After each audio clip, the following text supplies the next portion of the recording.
Şah İsmail Anadolu'da niyə qətliam törətsin ki?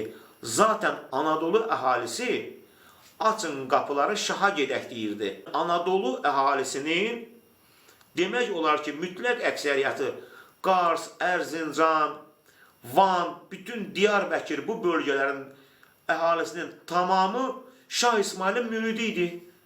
Şah İsmailin xidmətinə gəlmək istəyirdi. Şah İsmail niyə Anadolu'da qətliam törətsin ki?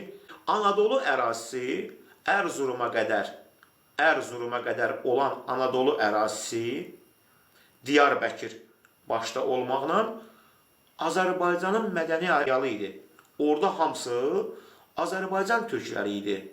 Uzun Həsənin Bayandur tayfasına, məsələn Diyarbəkir 1514-cü ilə qədər Bayandur tayfasının ata yurdudur. Uzun Həsənin ata yurdudur. Şərqi Anadolunun kürdləşmə prosesi Yavuz Sultan Səlimlə başlayıb. Yavuz Sultan Səlim Şah İsmailə qarşı Kürd tayfaları ilə müttəfiq olur. Kürd vəziri olur. İdrisi Bitlisi onun vasitəsilə Kürd əşirətlərini öz tərəfinə çəkir. Şaha qarşı döyüşürlər və bunlara çaldıran döyüşündən sonra həmin bu Kürd tayfalarına minnətdarlıq borcu kimi Şərqi Anadolunun otlaqlarını verir, yaylaqlarını verir, qışlaqlarını verir. Və bundan sonra Şərqi Anadolu'da Kürd nüfuzu, Kürd əhalisinin sayı böyüyür.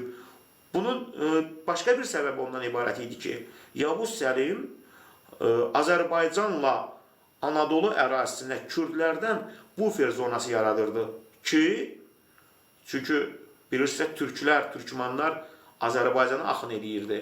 Tayfa, əşirət Azərbaycana şahın, Səfəvilərin xidmətinə gəlirlərdi. Ona görə Kürdlərdən ibarət sipər çəkir.